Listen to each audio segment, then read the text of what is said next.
अस्सलाम वालेकुम। बुलेटिन में खुशामदीद। मैं हूँ शाहज़ेब अहमद और मैं हूँ सबा शेख। सबसे पहले बात करते हैं वज़ीर आज़म इमरान खान की। नवाज शरीफ ने पाक फौज के सरबराह के खिलाफ जबान दराजी की तो वज़ीर आज़म का सख्त रद्द अमल आ गया। कहा, नवाज शरीफ ने जनरल बाजवा पर नहीं पाकिस्तानी फौज पर हमला किया। ये वही नवाज शरीफ है जो जनरल जिलानी के घर पर सरिया लगाते लगाते मिनिस्टर बने। और जनरल ज़ियाउल हक के जूते पॉलिश करते करते चीफ मिनिस्टर इमरान खान ने कहा, साबिक DG ISI जनरल दुरानी के दौर में नवाज शरीफ ने पीपल्स पार्टी के खिलाफ इलेक्शन लड़ने के लिए मेहरान बैंक से करोड़ों रुपए लिए। वो इस्लामाबाद में टाइगर फोर्स से खिताब कर रहे थे।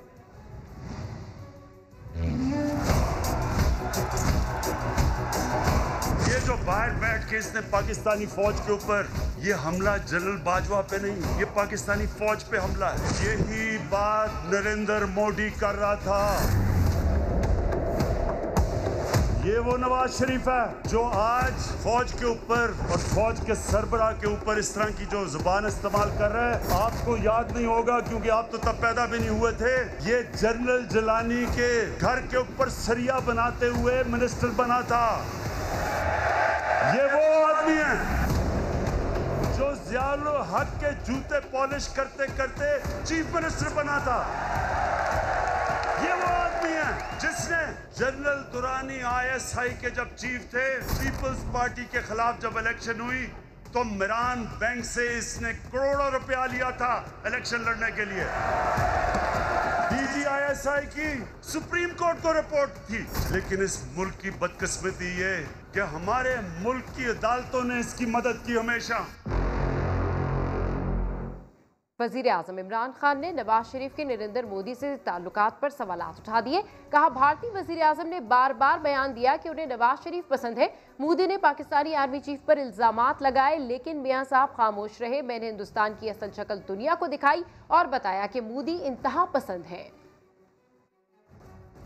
जब नरेंद्र मोदी ने बार बार स्टेटमेंट्स दी कि हमें नवाज शरीफ पसंद है लेकिन हमें जो पाकिस्तान का आर्मी चीफ है वो दहशतगर्द है, वो बार बार ये कहता था और नवाज शरीफ चुप बैठा हुआ था। मुझे क्यों नहीं नरेंद्र मोदी कहता कि इमरान खान ठीक है लेकिन जनरल बाजवा गलत है? वो क्यों नहीं कहता? क्योंकि उसे पता है कि मैं हिंदुस्तान की असल दुनिया में नरेंद्र मोदी की शक्ल दिखाई है दुनिया में कि कितना बड़ा इंतहा पसंद है। ये हिंदुस्तान अखबारों के अंदर जो तारीफें हो रही हैं नवाज शरीफ की, बड़ा जी जमहूरी आदमी है। और सवाल गंदम जवाब चना। मुस्लिम लीग नून का हदफ इमरान खान है, आर्मी चीफ हैं या पाक फौज? तर्जुमान मुस्लिम लीग नून मरियम औरंगजेब आए बाएं शाएं करती रहीं। समा के बार बार सवाल करने पर भी वाज़े जवाब नहीं दे सकी। आपकी पार्टी के मौक़िफ़ में इतना ज़्यादा कॉन्ट्रडिक्शन क्यों है? क्योंकि तर्जुमान नवाज शरीफ मोहम्मद जुबैर साहब आए, उन्होंने कहा हमारा हदफ तो प्राइम मिनिस्टर इमरान खान है, लेकिन नवाज शरीफ तकरीर करते हैं, नवाज शरीफ बात करते हैं आर्मी इदारों के हवाले से, जनरल बाजवा के हवाले से। तो ये तो कॉन्ट्रडिक्शन है, कंफ्यूजन है। एक्चुअली हदफ है कौन? जुबैर साहब नहीं, बात ये है कि हमारा कल समा पे कहा उन्होंने कि हदफ तो प्राइम मिनिस्टर इमरान खान है। बात सुनिए, हमारा हदफ वो नालायक ना अहल सेलेक्टेड टोला भी है जो इस मुल्क पर मुसल्लत किया गया। और जुबैर साहब ने, मैंने जुबैर साहब की बात नहीं सुनी और मुझे उसका सियाको सबाक नहीं पता। मुस्लिम लीग नून को आर्मी चीफ से मसला है तो उनको सौसी के लिए वोट क्यों दिया? मरियम औरंगजेब बार बार सवाल के बावजूद कोई जवाब नहीं दे सकी। इसी पर मजीद बात करेंगे। नुमाइंदा खुसूसी नईम अशरफ भट्ट साहब हमारे साथ मौजूद हैं। नईम साहब, आपको क्या लगता है, आपके पास क्या जवाब है इस बात का कि असल हदफ कौन है इनका?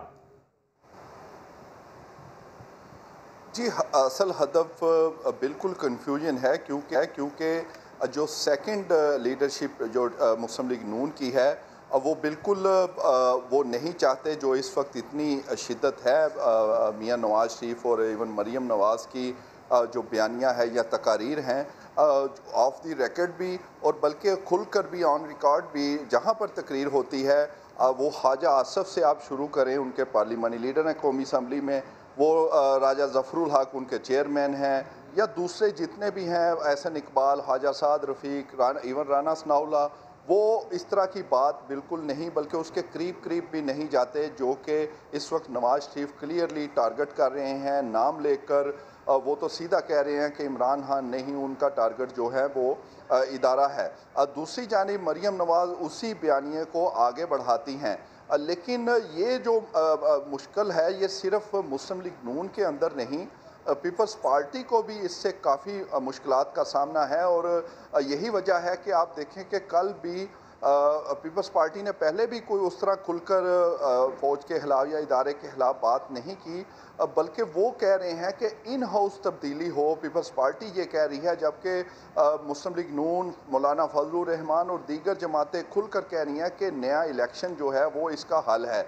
इन हाउस तब्दीली से साफ समझ आ रही है कि पीपल्स पार्टी सिंध में हुकूमत बिल्कुल छोड़ना नहीं चाहते। और यही उन्होंने APC में भी कहा कि वो रेजिग्नेशंस के हक़ में नहीं। खुलकर आसिफ अली जरदारी साहब और बिलावल भुट्टो जरदारी दोनों ने आर्ग्यू किया मियां नवाज शरीफ से कि वो इस्तीफ़ों के हक़ में नहीं, इसीलिए कि वो सिंध में अभी 3 साल पड़े हैं, वो हुकूमत भी करना चाहते हैं, कौमी असम्बली में भी रहना चाहते हैं, इसीलिए इन हाउस की बात कर रहे हैं। जब इन हाउस पीपल्स पार्टी कह रही है और इदारों के ख़िलाफ़ उस तरह बात भी नहीं कर रही, दूसरी जानब मियाँ साहब और मौलाना फजलुर रहमान जो हैं वो रेजिग्नेशंस की भी बात करते हैं और डायरेक्टली इदारों के और उनके सरबराह के खिलाफ बातें कर रहे हैं। तो ये कंट्राडिक्शन सिर्फ मुस्लिम लीग नून नहीं, PDM के अंदर भी है और 2 बड़ी जमातों के दरमियान है। इसीलिए जो कल का जलसा है कराची का, आप देखें कि मरियम औरंगज़ेब तर्जुमान है मुस्लिम लीग नून की, उन्हें बार बार पूछा गया कि मियाँ साहब कल भी खिताब करेंगे, वो इसी तरह का करेंगे, वो उन्होंने क्लियर नहीं किया, वो बात को घुमाती रहीं। यही कहा कि फ़ैसला कब होगा, जब आप गुजरांवाला और उससे पहले ये कहते रहे हैं। मरियम नवाज ट्वीट करती थी कि मियाँ साहब तमाम जलसों से खिताब करेंगे, तो फिर कल का भी वो एक जलसा या रैली ही PDM की है, वो क्लियर बता दें करना है नहीं, लेकिन वो नहीं बता रहे। ये कन्फ्यूजन इसीलिए है कि पीपल्स पार्टी का कल का शो है वो मेज़बान है और पीपल्स पार्टी साफ वो बता रही है कि वो इस हद तक जाना नहीं चाहते कि जिससे उनको भी जो सिंध में हुकूमत है वो नुकसान हो। इन हाउस तब्दीली की बात वो सब के सामने उस वक्त कर रहे हैं जबकि सारे कह रहे हैं कि इलेक्शन होने हैं दोबारा, हम 2018 के इंतखाबात को नहीं इसका मतलब है ये पॉसिबिलिटी है कि कल नवाज शरीफ साहब को खिताब की इजाजत ना दी जाए। आपको लगता है कि ऐसी पॉसिबिलिटी है कोई? देखें, सारे इम्कानात हैं, क्योंकि मरियम औरंगज़ेब जब आप देखें क्लियर नहीं कर रही। हालांकि मरियम नवाज ने ये गुजरांवाला जलसा से पहले बता दिया और खुशखबरी सुनाई, अपने कारकुनों को ट्विटर के ज़रिए बताया कि मियाँ साहब खिताब करेंगे गुजरांवाला से और बाकी भी जो जलसे या रैलियाँ होंगी वो खिताब करें। लेकिन आज मरियम औरंगज़ेब कह रही हैं कि अभी ये फ़ैसला होना है। अब ये इसका मतलब है कि कंफ्यूजन बिल्कुल है। अच्छा, नहीं, बिल्कुल कंफ्यूजन तो है। और साथ साथ अगर पीपल्स पार्टी की बात करें तो आपको नहीं लगता कि पीपल्स पार्टी PDM का हिस्सा तो है लेकिन बहुत मोहतात चल रही है? कल का शो पीपल्स पार्टी नहीं चाहेगी कि किसी भी वजह से उनका शो जो है वो फ्लॉप हो, तो एहतियाती तदाबीर के तौर पर अभी तक ये कन्फ्यूजन बरकरार है नवाज शरीफ के खिताब वाली, इसलिए उन्होंने कन्फर्म भी नहीं किया। जी बिल्कुल, वो कन्फ्यूजन है और मोहतात पीपल्स पार्टी मोहतात ही चलेगी, क्योंकि उनकी हुकूमत है सिंध में। अभी कुछ लम्हे के लिए ये आप फ़र्ज़ कर लें कि पंजाब में मुस्लिम लीग नून की हुकूमत है, तो ये सारा बयानिया सेम पीपल्स पार्टी वाला इनका भी हो जाएगा, क्योंकि बहरहाल एक सूबे में हुकूमत होना अहम सूबा है। सिंध में कराची इतना अहम शहर है, तो वो कभी नहीं चाहेंगे कि 3 साल जो हैं वो उन जमातों के लिए वो अपनी हुकूमत छोड़ दें कि जो हुकूमत में नहीं हैं और जिनका बयानिया इतना सख्त है। आप देखें कि कितनी अहम बात है कि मौजूदगी में मरियम नवाज, फजलुर रहमान, इवन मियाँ साहब ऑनलाइन मौजूद थे, सब के सामने बिलावल भुट्टो जरदारी कह रहे हैं कि वो इन हाउस चेंजिंग चाह रहे हैं। सब कह रहे हैं इलेक्शन करवाना है, वो सब के सामने कह रहे हैं इन हाउस। इससे क्या मुराद है? इससे मुराद यही है कि पीपल्स पार्टी जाने को तैयार नहीं। फिर APC में देखें आर्ग्यूमेंट्स हुए हैं, हाल ही ये नहीं कि मियाँ साहब ने कहा, इन्होंने कहा चले देखेंगे फैसला करेंगे। नो, आसफ अली जरदारी साहब और बिलावल भुट्टो जरदारी ने पूरे आर्ग्यूमेंट्स दिए। मसलन बिलावल भुट्टो जरदारी कहते हैं कि अगर देखें हम रेजिग्नेशन में जाएंगे तो सिंध हुकूमत छोड़ दी तो इमरान खान जो चाहते हैं वो कर लेंगे। जरदारी साहब कहते हैं कि 1985 में हमने बाहर रहकर ये गलती की थी और उसका हमने हमियाजा भुगता था, अब हम ऐसा नहीं करना चाहते। ये मियाँ साहब से उनकी दलाइल चल रहे हैं, बहस चल रही थी। इसी तरह अब आप देखें कि पीपल्स पार्टी अभी भी जो है वो उन सब की मौजूदगी में इन हाउस तब्दीली की बात, इन हाउस तब्दीली का तो मतलब है कि चलने दे जैसा है, हम शोर मचाते रहेंगे, उधर से खान साहब जवाब देते रहेंगे, ये ऐसे ही चलेगा। इसीलिए कल का शो जो है, क्योंकि पीपल्स पार्टी का है, वो मेज़बान है, और ये शो भी आपको याद होगा कि नाराज़ होकर पीपल्स पार्टी ने 18 को ये शो करवाया था। ये बेसिकली शो आगे ले गए थे और कोयटा का जलसा रख लिया था उन्होंने 18 को, तो फिर पीपल्स पार्टी नाराज़ हुई और फिर कराची को रख लिया 18 को। इसका यही लगता है कि वो कन्फ्यूजन सिर्फ मुस्लिम लीग नून के अंदर नहीं, ये पीपल्स पार्टी बड़ी क्लियर है इस बात में, वो उस हद तक नहीं जा भी नहीं रहे, जाना चाहते भी नहीं। बल्कि कल बिलावल भुट्टो जरदारी ने जो उनको वज़ीराबाद का था उनकी टॉक थी, उसमें तो उन्होंने ये भी इशारा दिया कि अगरचे हम कहते हैं इदारे अपने अपना काम करें, तो सियासतदानों को भी चाहिए कि वो डायरेक्टली हिट ना करें इदारों को और उनके सरबराह को। ये बिलावल भुट्टो जरदारी कह रहे हैं, उसी रात कह रहे हैं जिस रात इतना सख्त तकरीर जो है मियाँ साहब ने और उसके बाद मरीम नवाज़ ने उसको आगे बढ़ाया। ये तो बात अब क्लियर है। और लेकिन एक चीज़ ज़रूर है कि आज खान साहब ने मियाँ साहब के साथ जो जरदारी साहब को भी किया है, बड़ा सख्त तनकीद का निशाना बनाया है। हो सकता है कि पीपल्स पार्टी भी थोड़ा सा वो अग्रेशन में आ जाए, क्योंकि इससे पहले हुकूमत की जानिब से टारगेट सिर्फ मुस्लिम लीग नून थी, जरदारी साहब बिलावल भुट्टो का जिक्र नहीं हो रहा था। लेकिन खान साहब ने आज उनको भी साथ ही किया है, अगरचे अभी भी वो मियाँ साहब और जो मुस्लिम लीग नून है उसके ज़्यादा ख़िलाफ़ बोले, लेकिन पीपल्स पार्टी का बहरहाल एक अभी तक जो हुकूमत के ज़राए भी ये कह रहे हैं कि उन्हें ठंडी हवा का झोंका जो है वो पीपल्स पार्टी से मिल रहा है, और वो हर वक्त हर मौके पर वो अपना आप जाहिर भी करते हैं। गुज़िश्ता रात भी जाहिर किया, अब कल के जलसे में अभी तक क्लियर भी नहीं कर रहे कि मियाँ साहब खिताब करेंगे, क्योंकि मियाँ साहब का अगर खिताब होना है तो फिर वो तो अपने अभी बयानिए से इतनी जल्दी तो वो यू टर्न तो नहीं ले सकते, ना वो लेंगे, अभी तक तो वो उसमें मज़ीद सख्ती आ रही है। तो फिर अगर थोड़ा सा भी वो खिताब में थोड़ा पीछे हटे तो आपको पता है कि फिर बहुत सारी दूसरी बात, फिर तनकीद, फिर तजज़िये दूसरे शुरू हो जाएंगे। इसलिए उससे बेहतर तो यही है कि मियाँ साहब ने अगर पीछे हटना है, उससे बेहतर है वो खिताब ना करें, और पीपल्स पार्टी ये चाहेगी कि उनका शो है तो फिर उनके मुताबिक ही चलना चाहिए, और वो तो यही चाहते हैं कि इतनी सख्ती ना हो और सिस्टम भी चलता रहे, सिस्टम को नुकसान ना हो। सिंध में उनके 3 साल अभी बाकी हैं, वो हुकूमत करना चाहते हैं, सीखों पे वो बड़े क्लियर हैं, उन्होंने कहा कि हम नहीं देना चाहते, तो इसलिए ये कन्फ्यूजन है। बिल्कुल ये कन्फ्यूजन है। नईम अशरफ भट्ट, बहुत शुक्रिया। और अपने नाजरीन को अब ये बताएं कि 5 दिनों में मुल्क दुश्मनों के पै दर पै हमले जारी हैं, 22 फौजी जवान शहीद हो गए हैं। ऐसे वक्त में पाक फौज पर सियासी वार क्यों किए जा रहे हैं, ये सवालात अब सर उठाने लगे हैं। अपने नाज़रीन को बताएं कि 5 दिनों के अंदर मुल्क दुश्मनों के पै दर पै हमले मुस्तकिल जारी हैं, तकरीबन 22 फौजी जवान शहीद हो चुके हैं। ऐसे वक्त में पाक फौज पर सियासी वार क्यों किए जा रहे हैं? बिल्कुल, इस पर बात करने के लिए मैं ज्वाइन किया है अमजद शेब साहब ने। बहुत शुक्रिया, आपने समा के लिए वक्त निकाला। सर, ये 5 दिनों के अंदर मुल्क दुश्मनों के पै दर पे हमले हुए, जिसमें 22 फौजी जवान हमारे शहीद हुए, और ऐसे वक्त में पाक फौज पर सियासी वार क्यों सवालात सर उठा रहे हैं, इस हवाले से क्या कहेंगे आप? हेलो जी जी, आपको आवाज आ रही है अमजद शेब साहब? हाँ जी, आ रही है। जी जी जी सर, 5 दिनों में मुल्क दुश्मनों के पै दर पे हमले हुए हैं, 22 फौजी जवान शहीद हो गए, क्या कहेंगे आप इस पर?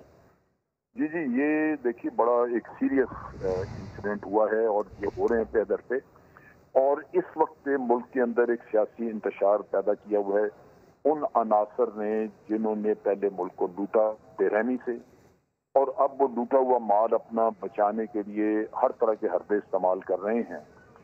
जब तक उनका एनआरओ हासिल करने की कोशिश थी, बाजवा साहब के पीछे लगे हुए थे, 8-9 महीने कोशिश करते रहे, कभी वो शहबाज शरीफ साहब, कभी मोहम्मद जुबैर साहब।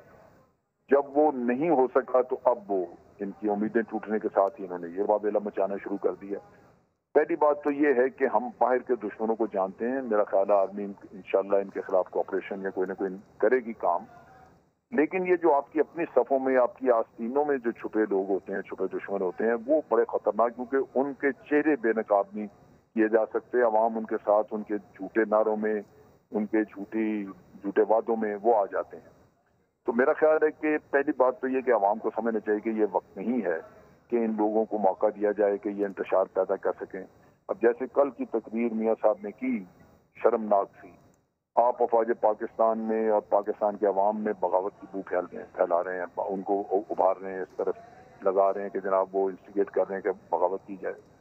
ये वो चीज़ है जो हमेशा से, जब से जनरल मुशर्रफ ने इनको 99 में निकाला था, उससे लेके आज दिन तक 2 दिहाइयां हो गई ये अफवाज पाकिस्तान के खिलाफ साजिशें कर रहे हैं।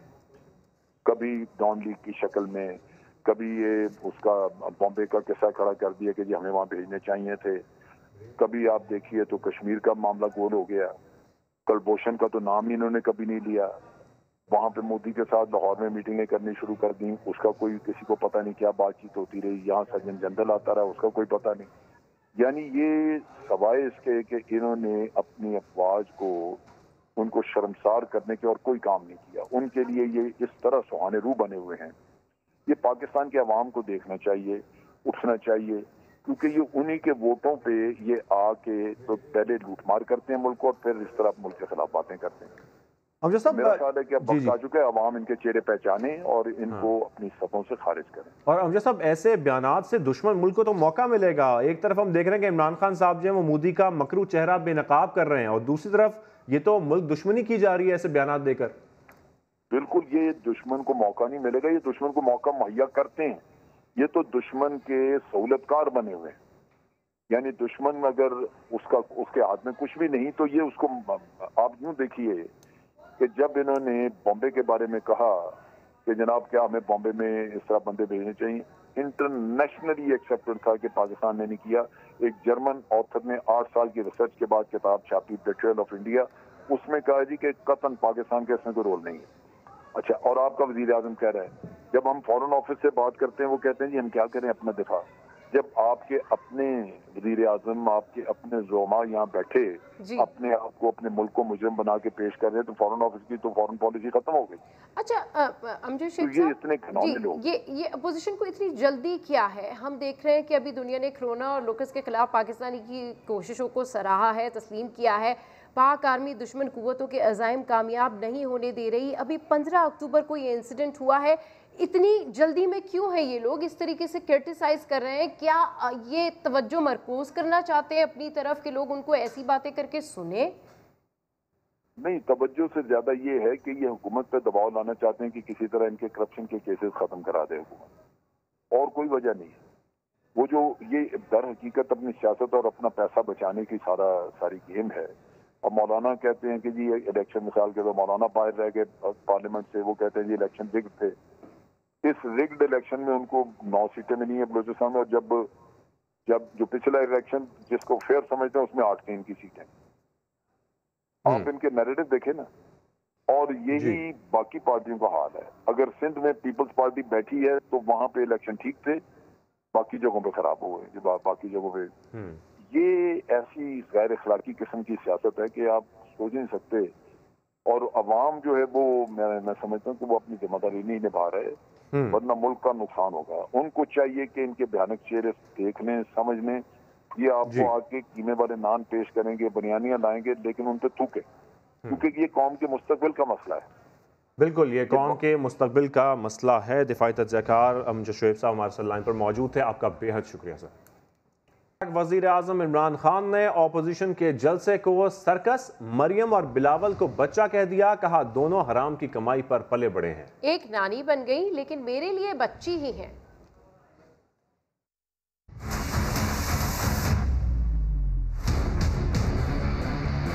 जो 2 बच्चों ने तकरीरें की थी उनके ऊपर मैं बात नहीं करना चाहता। एक उनमें से नानी हो गई है लेकिन मेरे लिए बच्चे ही हैं वो।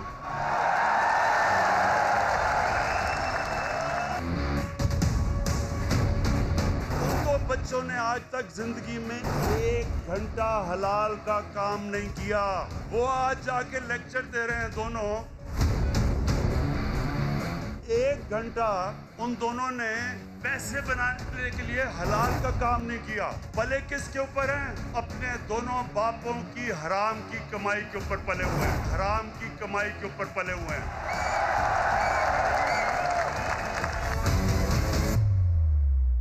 वज़ीर आज़म इमरान खान ने साफ कह दिया, बहुत डील हो गई, अब ऑपोजिशन को अलग ही इमरान खान नजर आएगा। अब किसी चोर डाकू को प्रोडक्शन ऑर्डर भी जारी नहीं होगा। असेंबली में आने से पहले अदालतों में जवाब देना होगा। आराम से मैं इनको कहता था, अच्छा जी प्रोडक्शन ऑर्डर देना है तो चलो बुला लो असेंबली में, और इस तरह की चीजें। ये जो आप सुने जरा, ये जो अब आप इमरान खान देखेंगे, ये एक मुख्तलिफ इमरान खान आने लगा। सबसे पहले किसी किस्म का प्रोडक्शन ऑर्डर किसी डाकू को अब नहीं मिलेगा। शहबाज शरीफ के ऊपर अभी जो चीज सामने आई है, 23 अरब रुपए की इसका करप्शन का इंकशाफ हुआ है। कभी चीनी वाले तो कभी किसी के नाम पे 23 अरब रुपया भी पकड़ा गया है। जब तक अदालतों में पूरी तरह ये जवाब नहीं देगा, कोई किस्म का इसको प्रोडक्शन ऑर्डर नहीं मिलेगा और ना ही किसी और डाकू को मिलेगा। लीगी रहनुमा शाहिद खाकान अब्बासी का कहना है कि नवाज शरीफ पहले भी वापस आए थे, अब भी इलाज करवाकर वापस आ जाएंगे। इमरान खान अपनी कुव्वत यहाँ जाया ना करे, बल्कि महंगाई कम करने, आटे और चीनी को पुरानी कीमतों पर वापस लाने पर सर्फ करें। आपको बताएं कि लीगी रहनुमा शाहिद खाकान अब्बासी का कहना है कि नवाज शरीफ पहले भी वापस आए थे, अब भी इलाज करवाकर वापस आ जाएंगे। इमरान खान अपनी कुव्वत यहाँ जाया ना करें, बल्कि महंगाई कम करने, आटे और चीनी को पुरानी कीमतों पर लाने पर सर्फ करें। और इस्लामाबाद में टाइगर फोर्स से खिताब के लिए वज़ीर आज़म इमरान खान ने धुआंधार एंट्री दी। कहा कि उन्हें गुजरांवाला में सर्कस पर गुफ्तगू करनी है, सब संजीदा हो जाएं। दौरान गुफ्तगू शुरका को खामोश कराने के लिए कभी सख्ती से बात की, कभी प्यार से समझाया।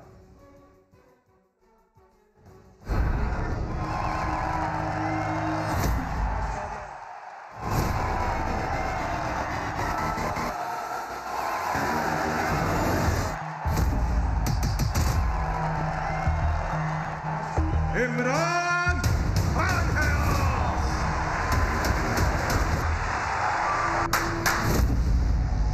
खामोशी, खामोशी।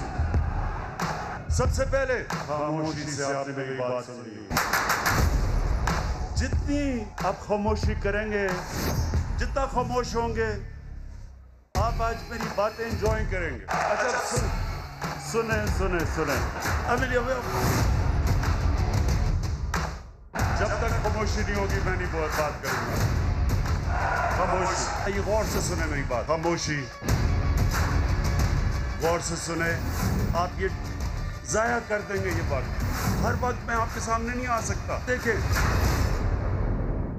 देखिए वहाँ थोड़ा डिसिप्लिन रखें।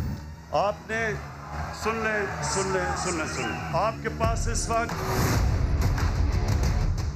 कल सर्कस हुई थी, उसके ऊपर बात करना चाहते हो, लेकिन चुप करके सुनिए।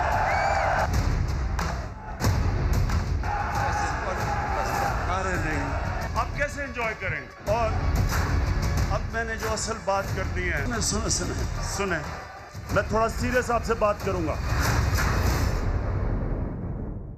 हुकूमत ने अपोजिशन के गुजरांवाला जलसे को नाकाम करार दे दिया। वज़ीर इत्तलात शिबली फराज कहते हैं अपोजिशन के पास मुस्तकबिल का कोई मंसूबा नहीं। फवाद चौधरी बोले उम्मीद है कल की नाकाम कोशिश के बाद पीडीएम आइंदा जलसों से तौबा कर लेगी। बड़ा शोर सुनते थे हम पहलू में दिल का, जो चीरा तो एक कतरे खून न निकला। 11 जमातों का जलसा और सिर्फ 15 से 20 हजार लोग। वफाकी वज़रा ने अपोजिशन इत्तेहाद का जलसा नाकाम करार दे दिया। इस्लामाबाद में मीडिया से गुफ्तगू में वज़ीर इत्तलात शिबली फराज ने कहा अपोजिशन के पहले शो से ही उनका तारीख मुस्तकबिल वाज़ेह हो गया है। कल जो इनका जो इत्तेहाद का जिहाद का जो एक मुजाहरा हुआ, उसमें न तो इत्तेहाद नजर आया, न यकीन नजर आया। मौलाना फजलुर रहमान को खाली कुर्सियों के सामने खिताब करवाया। आप दुश्मनों की जुबान इस्तेमाल कर रहे हैं। जिसकी हम आपको इजाजत नहीं देंगे। वफाकी वजीर साइंस और टेक्नोलॉजी फवाद चौधरी ने फौज के खिलाफ बयानी पर नवाज शरीफ को खूब आड़े हाथों लिया। नवाज शरीफ ऐसे एक्ट कर रहे हैं जैसे वो कोई रूठी हुई महबूबा है। उनको समझ नहीं आ रही कि वो कैसे बदला लें फौज से। आप हमारे जवानों की, हमारे शोहदा की, हमारे गाजियों की बेइज्जती का बयानिया ना बनाएं। जो आप एक तफादत कायम करना चाहते हैं, एक फर्क कायम करना चाहते हैं, ये तो हिंदुस्तान का एजेंडा है। फवाद चौधरी का कहना था कि नारोवाल, सियालकोट और गुजरावाला के शहरियों ने अपोजिशन का बयानिया मुस्तरद कर दिया। उम्मीद है इस फ्लॉप शो के बाद PDM आइंदा जलसे खुद ही मनसूख कर देगी। वजीर हवाबाजी गुलाम सरवर खान ने शरीफ और जरदारी खानदान को मुल्क के लिए कैंसर करार दे दिया। वो PDM पर भी बरसे, कहा ऑपोजिशन पाकिस्तान को शाम और लीबिया बनाना चाहती है। महंगाई पर काबू पाने में हुकूमती नाकामी का एतराफ भी कर लिया। रावलपिंडी से उमर आसिफ की रिपोर्ट। वफाकी वजीर गुलाम सरवर की रावलपिंडी में धुआंधार प्रेस कॉन्फ्रेंस। मुत्तहिदा अपोजिशन पर खूब लफ्जी गोलाबारी। PDM को जहरीले कीड़े मकोड़ों से तशबीह दे दी। कहा भारत भी ऐसी जबान इस्तेमाल नहीं करता जो PDM ने की। इदारों के खिलाफ बात करने वालों की ऐसी की तैसी। PDM वो तो सारे हारे हुए जवारी और चले हुए कारतूस, उनसे डरना वो तो इस तरह है कि हम किसी चिपकली से डर जाए, किसी बिच्छू से डर जाए। वफाकी वजीर ने नवाज शरीफ को मुल्क दुश्मन करार दे दिया। मियां नवाज शरीफ साहब, मुझे अफसोस के साथ ये बात कहनी पड़ती है कि उनके चाहने वाले भी हम में से बहुत सारे लोग सियासी रहनुमा समझते थे। अब हमने उन्हें पाकिस्तान का दुश्मन समझना शुरू कर दिया है।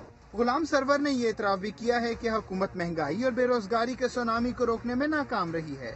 ना हम महंगाई पे काबू कर सके, ना बेरोजगारी पे काबू कर। वजीर हवाबाजी ने कहा मुहिब वतन पाकिस्तानी अफवाज के साथ खड़े हैं। ये भी वाजे किया है कि PIA की निजकारी का कोई मंसूबा नहीं है। और अब आपको बताते हैं कि गुजरावाला जलसे में PDM के सरबराह फजल रहमान के साथ हुआ क्या। उन्हें रात के 2 बजे डाइस मिला तो पंडाल खाली हो चुका था। स्टेडियम में सिर्फ JUI के झंडे ही लहरा रहे थे। कायदे जमीयत मौलाना फजल रहमान, मौलाना आ रहा है, मौलाना आ रहा है। जी हाँ, आ गए मौलाना। मगर सबके जाने के बाद ये क्या हुआ मौलाना के साथ? जलसा शुरू हुआ तो घड़ी में बज रहे थे 8। भुट्टो के नारों और मतवालों का था 7। गुजरावाला को देखो।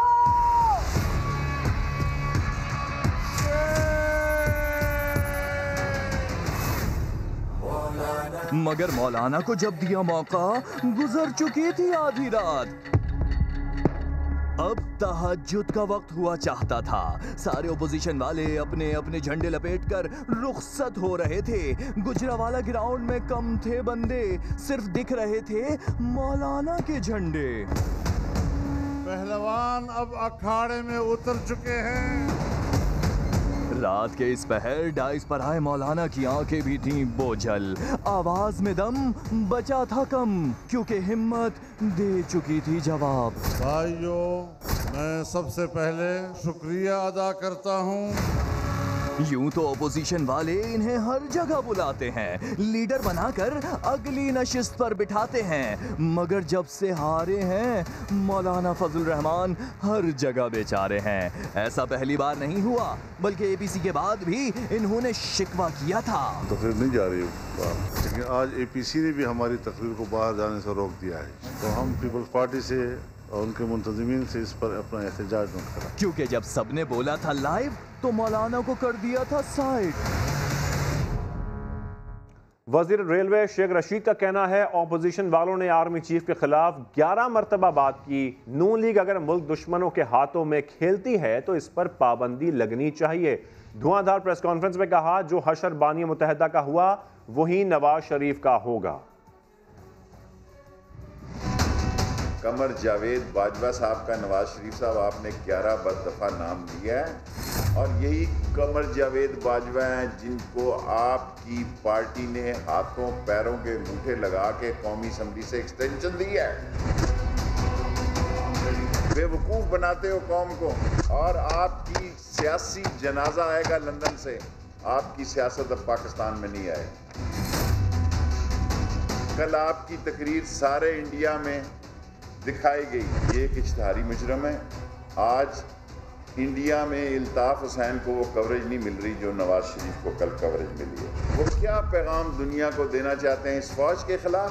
पाकिस्तान की बैकबोन, पाकिस्तान की बका का नाम पाक फौज है।